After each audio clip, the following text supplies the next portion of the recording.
Hər vaxtınız xeyir dəyərli tamaşaçılar. Bu gün də Çimliç proqramının 2-ci verilişi ilə sizlərlə olacağıq. Bir dəyərli qonağımızla daha. Bugünkü dəyərli qonağımız milli fəalımız, jurnalist və Azad Tribunun baş redaktoru Sayın Babək Azad bəydir. Sayın Babək bəy, çox xoş gəlirsiniz. Mən ilk sözü sizə bırakıram. Ardından bugünkü proqramın konusu da ilgili sizdən suallarım olacaqdır. Buyurun. Mən də sizə və sizin tamaşaçılara salam arz edib və sizdən təşəkkür edirəm ki, mənə bu imkanı yaradıbsınız ki, fikirlərimi sizinlə və sizin tamaşaçılarla paylaşalım. Çox sağ olun. Sayın Babək bəy, proqramın bu həftəki ilk və önəmli konusu Urmu gölünün son durumudur. Bilirik ki, Urmu gölünün Fars rejiminin əli ilə qəsdlə qurutulması onun işğalçılıq siyasətinin bir parçasıdır. Niyə ki, bu gölün qidalandıran çayların hamısının önündə ticari barajlar ya sədlər quraraq işğalçı dövlətin və türk düşmanlarının xeyrinə böyük pullar və paralar vurur. Baxmayaraq ki, millətimiz və hərəkətimiz durmadan buna etirazların davam etdirib və davam etdirir. Amma hələ də heç bir pozitiv gedişat bu faciənin qarşısını almaq üçün görünməyibdir. Bu gedişlə Azərbaycan və onun qonşusunda olan ölkələr böyük şorazanlıq ya şurazara dönüşməklə üz-üzədirlər və 15 milyon Azərbaycan türkünün həyatı təhlükədədir. Siz bir milli fəal olaraq bu haqda dərin araşdırmalarınız vardır. Birinci sualımız bu olacaq sizdən ki, sizin araşdırmalarınıza görə Urmu gölünün son durumu nə vəziyyətdədir? Siz bir Urmulu olaraq və daha yaxşı Gölcəni yaxından tanıdığınız üçün faciənin dərinliğini haralara qədər görürsünüz? Bəli, sağ olasınız, çox gözəl izahat verdiniz. Yəni o cür ki, siz xatırladınız, burada biz görürük ki, İran rejimi qəsdən, yəni bilə-bilə o çaylar ki, Urmu dənizini qidalandırırlar, onların qarşısında səbt yaradıb və əməldə səbəbi bahis olub ki, bu Urmu dənizi gəlib bu vəziyyətə çıxır. Əlbəttə, icazə verin, mən bizə də qayıdım Daniya. İranda İnqilab İslami nailiyyətə yetişəndən sonra, yəni İslam hakimiyyəti üstünə gələndən sonra hüdudən 32 bindən qabaq bunlar başladılar ki, Urmu dənizində bir körpü quralar. O körpü də heç elmi usul ilə, prinsiplərlə uyğun nəyədir? Yəni tamam bordizellə getdilər, tamam o daş kəsləri götürüb gətirdə töküb və suyun və satılır. Onda dünya miqyasında, hətta İran daxilində də ekspertlər xəbərdarlıq verdilər ki, bu formada körpü düzəltmək orada ətraf mühitine çok ciddi xəsarət vuracaq. Amma Urmu dənizinin qurulması ilə əlaqədar hüdudən 15 ildən öncə qabaq həm beynəlxalqi səviyyədə, yenə də həm İran daxilində xəbərdarlıqlar verildi ki, bu formada ki, səbt vurulur, bu Urmu dənizinə qidalandıran Besra çayların qarşısında bu nəhayət səbəb olacaq ki, Urmu dənizi quruyaq. Əlbəttə, onda tamam bu söhbətlər kağız üstündə idi, fəqət şifahi idi.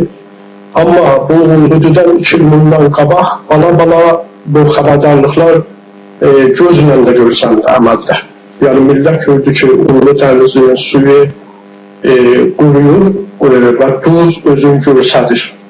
Onda da bu ekspertlərin dairəsindən, ziyarların dairəsindən ya o Azərbaycan milli fəallarının təşkilatların dairəsindən çıxdı, getdi küçəbazar millətinin içinə. Çünki öz gözləri ilə görürlər ki, bu dəniz quruma halında, ölüm halında. Sonra hüdudən özünüz bilirsiniz ki, hətta Urmu dənizinin quruması ilə əlaqədar Güney Azərbaycanın böyük şəhərlərində, o cümlədən Urmuda və Təbrizdə kütləvi formada etiraz aksiyonu keçirildi və bu İran rejimini hətta artıq qorxutdu. Biz görürük, çox təcili halda İran rejimi dağılıbdır, və bu cür bir vədə verdi ki, 900 milyon dolar bütçə ayırıb ki, müəyyən projeləri həyata keçirməklə bu dənizin qurumasının qarşısını alaq. Taliban bunu 2011-ci il dekabrda bu vədəni verdi İran rejimi. Amma bir iki gün, üç gündən öncə İran Məclisinin Ərdəbilli millət vəkili Zeynəl Abidin, əgər düz adı xatırlayın, Kəmaləddin, üzr istəyirəm, Kəmaləddin Müəzzin belə bir orada çox açıq-aşkın, şəffaf dedi ki, İran rejimi hətta Urmi gölünün quruması ilə əlaqədar bir qram da xərc edəməyib. Yəni, hökumətlərə verilib ki, bundan əlaqədar xərc edilən. Əlbəttə, Kəmaləddin Müəzzin hətta İran Məclisinin ətraf mühiti komisyonunun üzvüdür. Pəs burada bəlkə bu sual gələr. Niyə məsələn İranın hükümət adamları, düz Azərbaycanda gəlib açıq, aşkar bu cür danışırlar. Məmulən İran rejimi 32 ildir bu siyasətə qədər götürüb, həmməşə o adamlar ki, İran hökumətindən def edirlər, məmulən gəlirlər, təriflirlər hər şey qaidəsində, yəni yanlış məlumat yayırlar. Niyə buraya gəlib bu cür açıq, aşkar, şəffaf danışırlar? Çünki Urmi gölünün qurulması bizim hamımızın demək ola bilər çox dəhşətli kabusudur. Hər qədəməz biri, onlar da kənddə İran rejiminin tərəfdarıdırlar. Onlar da o yerdə yaşırlar. Çünki bu Urmi gölü qurulsa, ancaq o adamlar zarar görməyəcək ki, İran rejiminə qarşıdırlar. Hətta onlar ki, İran rejimində tərəfdarıdır, onlar da xəsarət görəcəklər. Çünki orada yaşamaq mümkün olmayacaq. Əlbəttə, Urmi gölünün qurulması, özünüz bilirsiniz, çox şoranlığa çevrilsə gedəcək yetişən Şimali Azərbaycana, hətta Türkiyəyə, amma birinci mərhələdə Güney Azərbaycan ərazisi birbaşa təhlükə altında.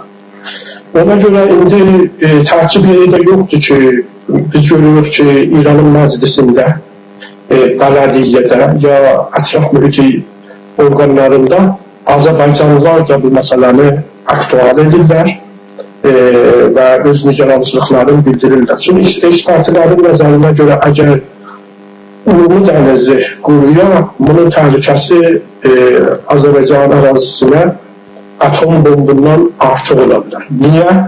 Çünki siz bilirsiniz ki, 2-ci Dünya müharibəsində Amerika Japona qarşı atom bombundan istifadə elədi. Yəni, həm Nakazaki'də, həm Hiroşima'da. Atom bombanın nəticəsində çox adam öldü, aktiv məvaddır yayıldı. Amma görürük, çünki Japon bir sənəti ölkədir. İqtisadi imkanatı var, teknik və elmi imkanatı var. Ünlüdən 20 il ərzində ona təqribən bir normal vəziyyətə gəldi. İndi siz baxsadınız, Nakazaki'dir, Hiroşima'dır. Orada insanlar yaşayırlar, fabrikalar, sənəti məhsullar düzəldirlər. Orada hətta əkinçilik də var. Yəni, o normal halına gəlib. Amma bunu tamam alimlərin nəzərinə görə bir yerdə ki, duz yayılır, ya digər kimyai maddələr ki, o Urmi gölündə var. Ona texniki baxımdan, elmi baxımdan mümkün də biz yerək torpağı yuyaq, məsələn, adi şəraitə gələk. Məgər ki, bir təbii proses keçər, ta bu torpaq yenidən formalaşar və orada əkinçilik yaşayış mümkün olar. Onu da yenə də alimlərin araşdırmalarına nişan verir, bir 2 santimetr ya 3 santimetr dərinliyində torpağın yenidən formalaşması imkanı var 150 ta 200 il çəkər. Yəni, bunun nəticə almalıyıq ki, əgər orada bu buz tsunamisi yayılar, Güney Azərbaycana atom bombundan təhlükəsi çoxdur. Çünki orada demək ola bilər mütləq yaşamaq mümkün olmayacaq. Bizə də nə iqtisadi baxımından, nə elmi baxımından, nə texniki baxımından bu imkan yoxdur, onun demək ola bilər qabağın adamında. İndi çox, bəli, Urmi dənizi ilə əlaqədar çox etirazlar olub. O cür ki, mən xatırlatdım, xüsusən Urmiyyədə və Təbrizdə kütləvi formada etiraz aksiyona keçdi. Amma biz görürük ki, İran rejimi konkret bir iş görmür. Ancaq vədə-vəd və əməldə heç iş görmür.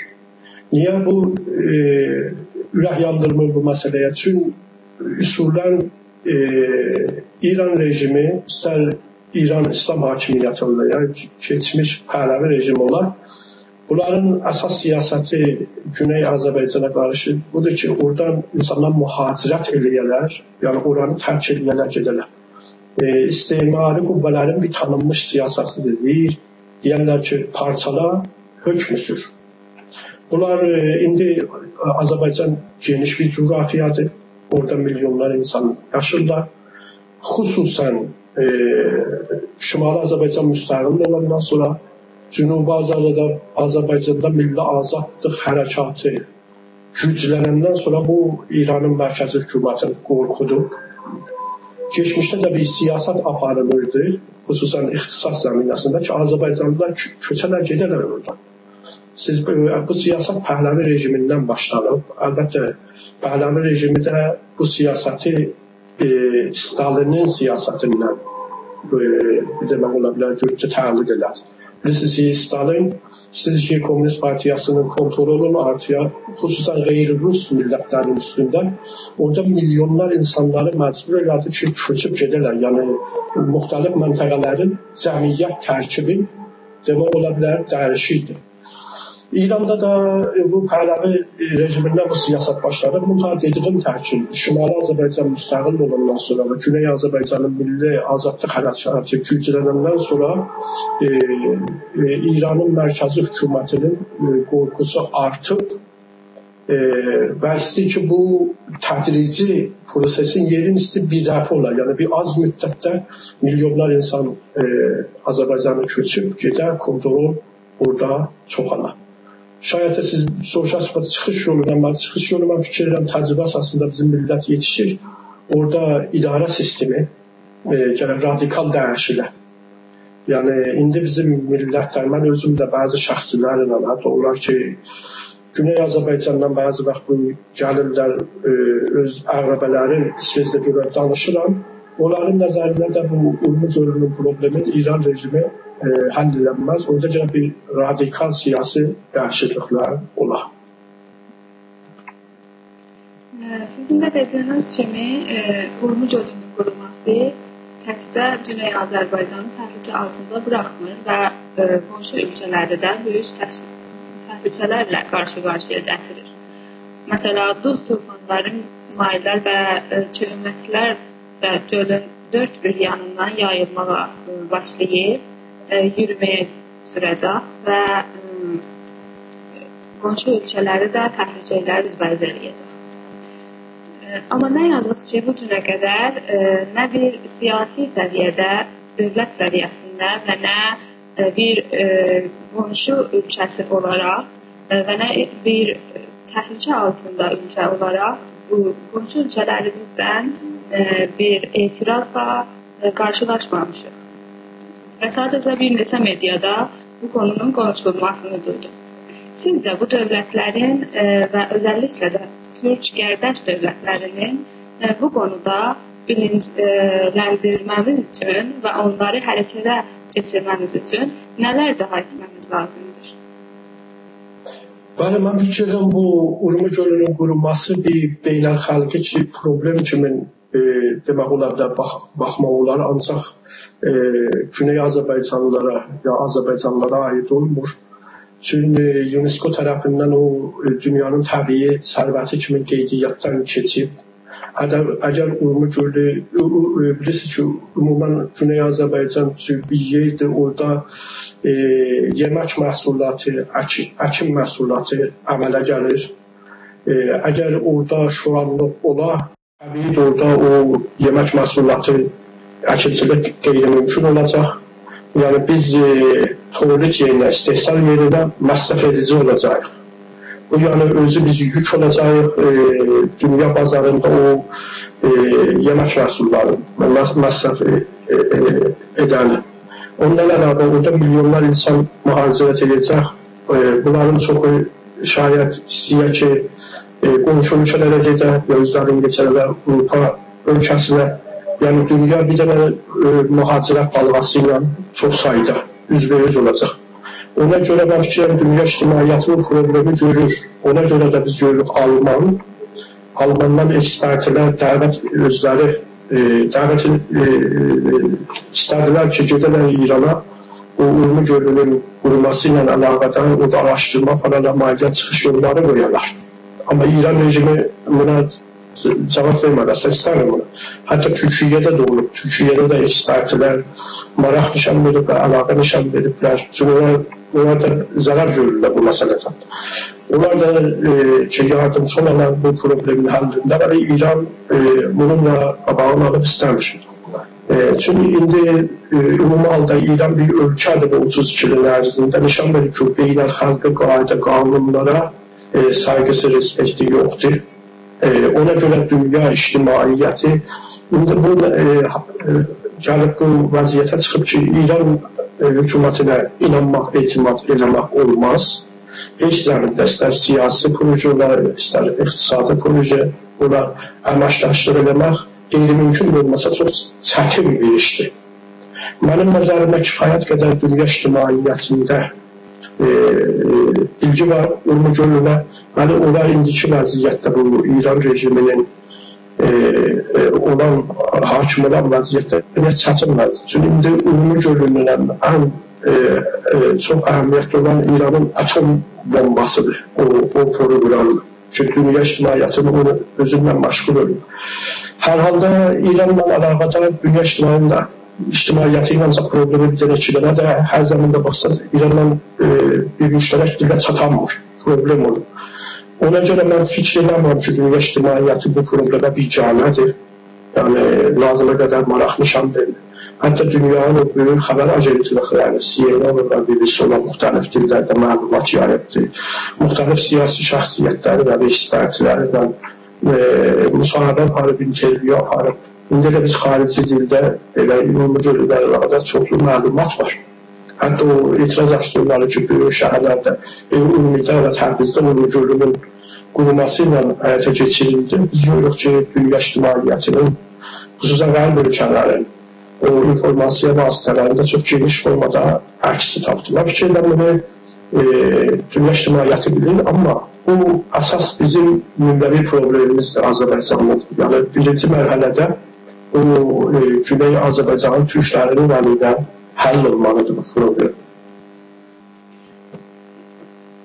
Urmu gölünün UNESCO tərəfindən dünyaca bir təbii sərvət olaraq qeyd olunmasına rağmen və İrana dəfələrcə xəbər verməsinə baxmayaraq, İran rejimi bu gölü qurutmasına davam edir. Sadəcə Güney Azərbaycanın millətinin gücüdür ki, İranın qarşısında dura bilir. Bu gücə güc qatmaqda Güney Azərbaycan medialarının böyük rolu vardır. Bir tərəfdən də İran rejiminin bu medialar önündə əngəllər yaratması davam edir və bir türlü bu etirazların səsini qısmağa çalışır.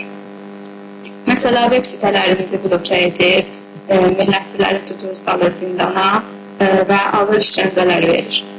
Sizcə bizim medialar necə bir taktiklər və necə bir defenslər ələ atmaqda olmalıdırlar ki, bu durumun ağırlığını millətimizdə və dünyaya yetirməlidirlər?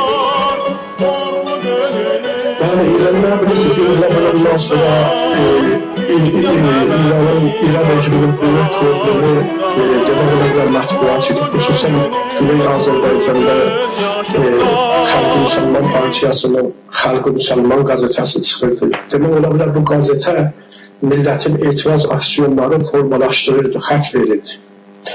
Təhlildə başqa digər opozisyon qruplar da var idilər. Yəni bu mətbuat azadlığından faydalanıb özlərinin mütəşəkkil edib, yəni böyük başarısı olmuşlar İran rejiminə. Mən bir şahid kimi bunu sizə deyirəm. Ona görə bunlar gəldilər, başladılar, bir mətbuat qanunu yazdılar. O mətbuat qanununda neçə şərt qoydular. Bir əsas şərti də budur ki, mətbuat ümumi halda yazıları gərək şərqin və qərbin nəfini olmuyor. Yəni siyasətin nə şərqi, nə qərbi deyirlər. Həm qərbə yoxdur, həm şərqə yoxdur. İndi siz baxsaq bizim Milli Azadlıq Hərəkatı o qanun mətbuatının əsasına bağlılar məmulən müəyyən ölkələrə, bəzi vaxt Amerikaya, qərb ölkələrinə, hətta İsrailə. Yəni bunu bir qanunu baxımına bir bahana tapıblar ki, bu fəaliyyətin qabağını alarlar. Təbii ki, bu şəraitdə burada indiki vəziyyətdə ki, biz yaşırıq, demək ola bilər o informasiya teknolojisi həddən artıq inkişaf tapıb, onun üstündə kontrol qoyma çox çətin olub, xüsusən İran kimi totalitər rejimlərə. Bu yeni teknoloji özünə yer açır, demək ola bilər müxtəlif kanallardan xalq eləyə bilirlər, millətimiz məlumat kəsb eləyələr. İran'da inqilab olandan sonra bir müddət edən özləri bilərlər qəsdən o sərhəddiləri, mənziləri açıb qoydular. Dedilər ki, bu rejimlə problemləri var, elə onlar bunu çıxsınlar, keçsinlər. İndi bilirsiniz, 5 milyona yaxın İran'ı tərk edir. Sonra bu yeni nəsli ki gəlir, biz o təlim-tərbiyyət bizim kontrolümüzün altında, informasiya bizim kontrolümüzün altında, bu yeni nəsli İmam-ı Zamanın ordusu, yəni Vəli Fərhin ordusu, biz istədiyimiz kimi bir adamlar olacaq. Amma görürük ki, bunun əksi oldu. İndi o 10-cu dövrü prezident seçkisində, ya hətta Güney Azərbaycanda siz idman salonlarında, küçədə, bazarda, Milli Azadlıq Hərəkatının namına etiraz aksiyonları keçirən adamların baxsas filmlərinə görə sanmısı 18-dən ta 30 yaşınadır. Zaman adamlar, o adamlar da çünki inqilabdan sonra dünyaya gəlirlər. Niyə? Ben o 1-2 ildən qabaq statistik oxurdum ki, ya 33% İranda xüsusən cavanlar internet tərəfindən informasiya alınır. Ben bilmem bu istatistik nə qədər düzdür.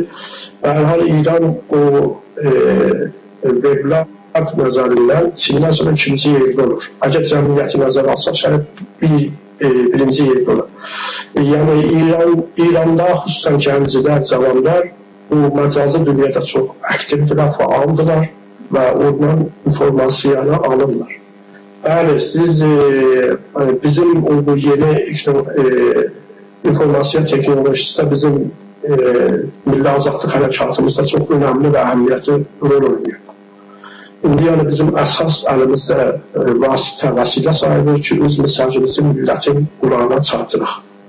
Əgər bir müxalifət, opozisyon irtibatı xalq ilə, millətlə qırıla, ona intihar sayıdır, ölüm sayıdır, yəni bu cür yox ki, evlərlə sözün millətin qulağına çatdılar. Mən fikir edirəm, bizlər müvəffəq olmuşuq bu yeni informasiya teknolojisindən faydalanmaq üçün, ancaq İran rejimi deyil, onun qondarma, istilah, demokrat opozisyonudur ki, eşikdə biz demokrasiya xatir mübarizə edirik. Onlar da bizi Güney Azərbaycana aid olan xəbərləri, informasiyanı boykota məruz qoyuldu. Ona xatir bizim vəziyyət biraz ağırlaşır. Amma buna baxmayaraq, biz o informasiya vasitələrindən faydalanırıq və xüsusən Quzey Azərbaycanda, Quzey Azərbaycanın informasiya vasitələrindən, xüsusən ki, benim yanımdan anlayızdır, xüsusən Güney Azərbaycandan çox adam getirir və gəlir. Orada Güney Azərbaycanla əlaqədar çox informasiya yayılır. Bu informasiyaların qaynağı da elə bizim bu Güney Azərbaycanın təşkilatlarıdır, milli faallarıdır, yəni jurnalistləridir. Demək ola bilər, bu məsələ gedir. Amma yaxşı olardı ki, biz bizə biraz bu jurnalistika fəaliyyətimizi formalaşdıraq. Onlar ki, bu jurnalistika fəaliyyəti ilə məşğuldular, edə bilər və jurnalistlərin bir şurası, sendikası, toplumu bilmem adında qoymaq ola bilər. Bir-birindən yaxından əlaqədə olaq, irtibatda olaq, işlərimizi bir-birindən həmahəng edirik. O çox yaxşı olardı. Mən fikir edirəm, əgər bu cür rəsmi formada kağız üstündə də bizim aramızda bu cür bir anlaşılma olmasa, əməldə də biz görürük ki, o müəyyən sitələr var, ya müəyyən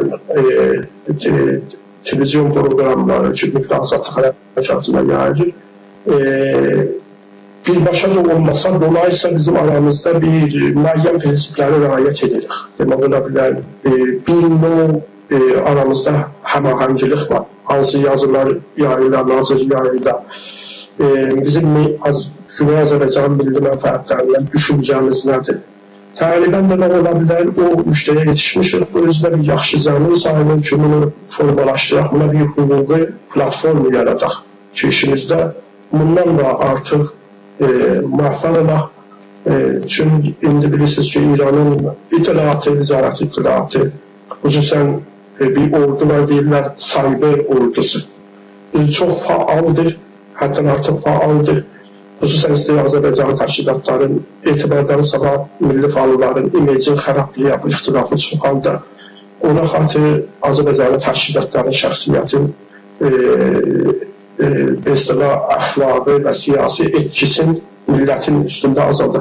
Buna xatir biz nə qədər formalaşsaq, o hüquqi platformlar müəyyən olsa, o düşmənin o informasiya savaşçısının qarşısını yaxşı ala bildik. Milli hərəkətimiz 2006-dan bu yana modern və siyasi və qlobal bir hərəkətə çevrilibdir. Baxmayaraq ki, buna ağır həzinələr vermişik, amma hərəkətimiz çox mədəni şəkildə ilərləyir. Özünə bəlli siyasi nəzəriyyələr qoyur və siyasi hədəflər belirləyir. Bağımsızlıq almalı özünə barışmaz bir strateji olaraq seçib və bu hədəf üzərinə həm yurt içində və həm yurt dışında ilərləyir. Sizcə, milli hərəkət daha sürətli və sağlam və hər təhlükədən uzaq öz istiqlaliyyətin qorumaq şərti ilə bu yolda davamlı getməsi üçün nə etməlidir?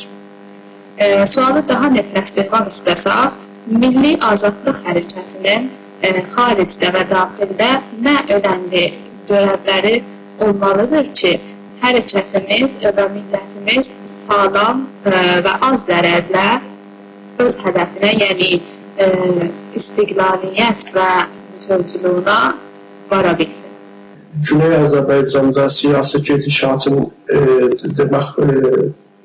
istiqlalçıların məhvinə gedir və nəhayət istiqlalçılar eləyə bilərlər bir istiqlalçı təşkilatlar eləyə bilərlər bir milli parti kimi, milli təşkilat kimi ortaya çıxıb çox önəmli rol oynayırlar. İcazə verin, mən bu cür izahat verim nəzərimi.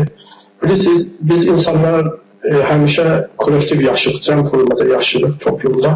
Bir-birindən müxtəlif sahələrdə rabitəmiz var. Bu rabitə eləyə bilər siyasi rabitə olar, eləyə bilər iqtisadi rabitə olar, eləyə bilər kültürel rabitə olar. Ona görə biz görürük beynəlxalqi müqavilənamələrdə, yəni insan həqlərinin siz usullarına baxsaz, həmişə siyasi həqlərdən, iqtisadi həqlərdən, kültürel həqlərdən ad aparılır. Yəni, mən bir fərdi kimi müəyyən siyasi həqlərim var, iqtisadi həqlərim var, kültürel həqlərim var, ya bir millət də həmsin o həqlərə malikdir. Bunda hər mübarizədə siz baxsaz, bir neçə mərhələ var. Yəni, bir mərhələdə ümumi barışsam, bir mərhələdə nə ola bilər ziyalərdir ki, bu həqləri dilə gətirirlər. İlə biz siyasi ayrı seçkiliyə, iqtisadi ayrı seçkiliyə, kültürel ayrı seçkiliyə məruz qalırıq. Bir mərhələdən sonra o müəyyən qədər kütləvi olur. Yəni, gedir millətin içinə. Ancaq ziyalar da o həqləri onda millət də ağzına gətirir. Və bu həqlərə çatmaq üçün etiraz aksiyonları aparılır. Amma bu mərhələdə özünə aid bir xüsusiyyatı da var. Onda çıxış yolları fərq edir. İndi siz bir dənə Azərbaycanlı, məsələn, Urmu Gölü ilə əlaqədar ya iqtisada ayrı seçilir. Əlbəttə, mən əksəriyyət deyirəm, mütləq demirəm 100%. Ümumi halda siz Azərbaycanın iqtisadi həqlərindən, kültürel həqlərindən, məsələn, ana dilinin yası olmalı, Azərbaycanlı tapılmaz ki, buna bir canı olar. Siz danışdığın buna deyir, sən nəyə deməlisən, bu nədir, bu nə, kültürel həqlərindən məqsəddir. Yəni, onu nişan verib, bu hərəkat kütləvi olur. Amma çıxış yolları fərq edir.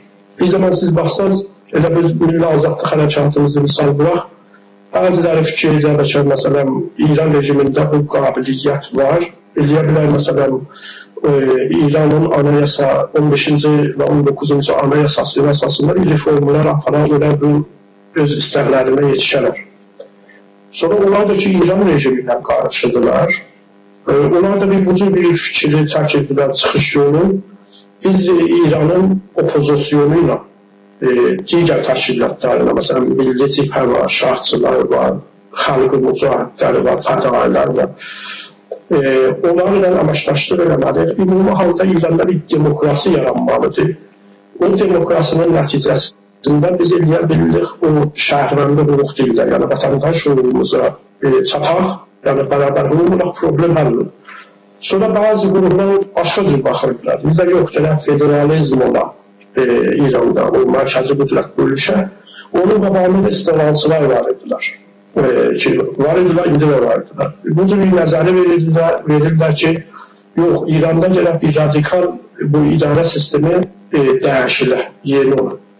Sonra bu müxtəlif çıxış yolları ki, millətin arasında var, bunu təcrübə nişan verir. Hansı realistidir? Hansı əgər realisti olsa,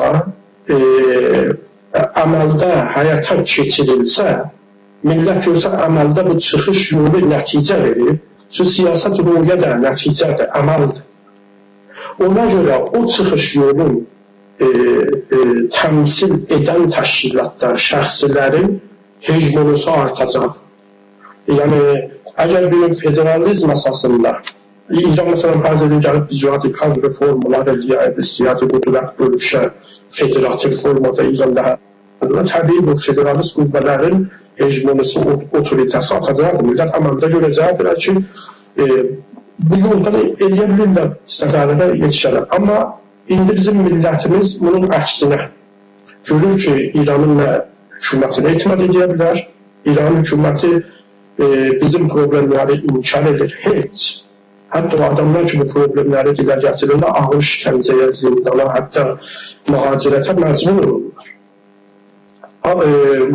Və o birisi tərəfdən bu İran rejiminə aid olan Fars opozisyonunda görürlər ki, əsasda heç fərqi yoxdur bu İran rejimində. Bəzi yazılar var, məsələn, Milli Cibhə verib, ya xalq mücahidə verib. Əgər onun altından imzanı götürən, məlumdur, bunu İran rejimi verib, bunu opozisyon verib, bu fərqlər biləndir. Yəni, bu nəticədə bu olur ki, əməldə yavaş-yavaş bu müxtəlif çarə yolları gedirlər, yerləri dəyişilər bir vahid yoluna. Əlbəttə, mütləq ki, vahid olmaz. Çünki hər halda bir sürü adamlar olacaqlar. Sayıları bozulsa da başqa cür fikir edirlər. Ümumiyyətdə əksəriyyət gedir bu səmtə ki, Güney Azərbaycanın problemləri ancaq Güney Azərbaycana aid olan siyasi təşkilatlar həll edə bilərlər. Xüsusən o siyasi təşkilatlar ki, onların radikal reformlara, siyasi dəyişmələrə planları var. Burada Azərbaycanın istiqlalçıları gəlirlər əsasən. Çünki Azərbaycanın istiqlalçılarıdırlar ki, çox radikal bir 100% bir fərqli planları var Güney Azərbaycanın idarəsinə. Ona görə bunlar əməldə dəstək qazanırlar. Yəni, bizim millətimiz əməldə paralel bir acı şirin, bir qərə təcrübəni başdan keçirir.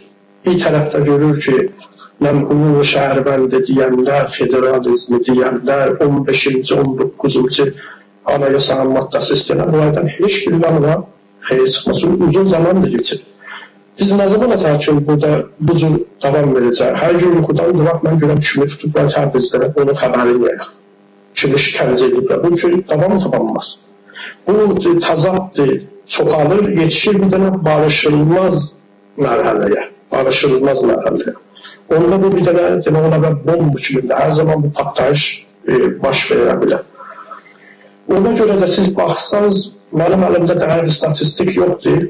Elə bu İstiqlal, Güney Azərbaycan İstiqlal Partiyasıdır. Siz yəni müqayisə edəsəz 2 il bundan qabağından, elə bu 2-3 ilin ərzində bu kəmiyyət baxımından çox çoxalıb. Yəni buna simpati çoxalıb. Çünki mənim nəzərimə, çünki keçmişdə Milli Azadlıq Hərəkatımızdan müxtəlif çıxış yollarına inanırdılar. Ona görə bu Milli Azadlıq Hərəkatının rəhbərləri də şəbəkə formasındaydı. Çünki bilirsiniz, hər zaman ki o çıxış yollarında çox əsas fərqi var. Bu etiraz aksiyonlarının keçirilməsində də fərq olur. Biri ki, 15-ci əsrdən problemi həll edir. Biri ki, milli hökumət istəyir. Bunların əməldə, yəni pratikdə, ictimai pratikdə şüarları bir olanmaz. İstəkləri bir olanmaz. Ona görə çətin idi. Yəni, Güney Azərbaycan azadlıq hərəkatının elə konkret, müəyyən sözsüzü yox idi. İndi də demək ola bilər, o halda formalaşmır. Amma çünki İndi millət bu acı təcrübəni ki, başdan keçirir, ala-ala çəkilir Güney Azərbaycanın siyasi təşkilatlarına tərəf, xüsusən o təşkilatlara tərəf ki, onların radikal çıxış yolları var. Məsələn, Güney elə bu Urmu Gölü'nü danışdıq. İndi Urmu Gölü'ndən siz elə küçə-bazar adamından danışdınız, onlar ki, siyasətlə də başvurdu. O zamana ki, bu rejim var, bu vəz var, heç də olmayacaq. Bunun mənası yanımda. Şimdi orada radikal bir siyasi dəyişiklik var. Bu radikal siyasi dəyişikliyi kim vədə verir? Güney Azərbaycan İstiqlal Partiyası. Əlbəttə, mən onu misal gətirirəm. Digər partilər də ola bilər. Qasdəmə ola bilər, bu mərhələ bir dənə tarixi mərhələdir. Biz bir dənə prosesdən, yəni bir dənə o Milli Azadlıq Hərəkatının rəhbərliyi o şəbəkə formasından keçir. Yəni bir müəyyən bir təşkilat, yəni bir neçə təşkilatın milli təşkilat kimi ortaya çıxmaq. Ola bilər bəzi təşkilatlar bu proses geçsə, o yerə yetirən ki, milyonlar insanın üstündə onların siyasi və əxlaqi ikisi olur. Çünki millətin bundan da sonra yolu yoxdur. Ona görə mənim nəzərimə bu mərhələ çox həssas bir mərhələdir. Xüsusən bu mərhələdən Azərbaycanı siyasi təşkilatlar edib faydalanaraq millətin sözünü deməklə, realisti proqramlar ortaya qoymaqla özlərinə hegemoni və otorite qazanırlar millətin içində. Təbii o birisi tərəfdən də bizim düşmənlər dışarı oturmayıblar. Xüsusən İranın rejimine aid olan sayda ordusu çalışır Güney Azərbaycanın bu təşkilatlarının imeci xərablayaq. Xüsusən biz görürük, çox şübhəli adamlar, işmalım nəqlər kimdirlər. Hər gün bəyanını verir də, məsələn, Güney Azərbaycan İstiqlal Partiyasından da yine yanlış məlumat yanlar. Bundan hədəf nədir? Bundan hədəf odur ki, bunların imeci xərablamaqla bunların hegemonisine qarşı, otoristəsinə qarşı millətin içində əngəl yaradarlar. Bəli, bəzi burada bir təhlükədə var. Əgər millət ümidsіз olar, Güney Azərbaycan siyasi təşkilatlarından, bu risk, bu təhlükə var, milli ruh düşkünlüğünə, milli depresyona, bəli, bəzi Afrika ölkələri var, uzun müddət daxili müharibə olub. Onlar da inanmaların hamıya itiriblər. Onların qarşı verirlər və bizim talihimiz bu dəqiqədə bu cür olur. Azərbaycanda Azərbaycanda Güney Azərbaycanda görürlər ki, həqiqi mənada onlara ürəkləri yanan insanlar ki, hazırda işgəncə olaraq zindana gedirlər, xiyabanda güllənənlər, elə bu Azərbaycanın milli fəallarıdır. Mən ona görə millətin etibarını qazanmaq, o lazım olan otoriter hegemonu ki, lazımdır bu milli mücadilədə, ona çatmaq üçün Güney Azərbaycan təşkilatları hətta artıq məsuliyyət hiss eləməlidirlər və çalışmalıdırlar ki, millətin siyasi təmsilçisi olalım. Sağ olun, Sayın Babək bəy. Proqramımızın dəvətini qəbul edib, vaxt ayırıb və proqramımıza təşrif etdiyiniz üçün həm öz adıma və həm İstiqlal TV adına sizdən çox təşəkkür edirik. Çox da sağ olun, var olasınız ki, bu fürsəti mənə verdiniz. Beləliklə, dəyərli Çimmiş proqramı izləyiciləri, bugünkü verilişimizin də sonuna gəldik. Siz dəyərli millətimizin maddi mənəvi dəstəkləri və İstiqlal TV üçün hər zaman bəkləyirik. Dəyərli İstiqlal TV tamaşaçıları və Çimmiş proqramının izləyiciləri, sizin dəyərli fikirləriniz və baxışlarınızı proqramımız haqqında hər zaman gözləyirik. Dəyərli baxışlarınızı heri@cayıb.org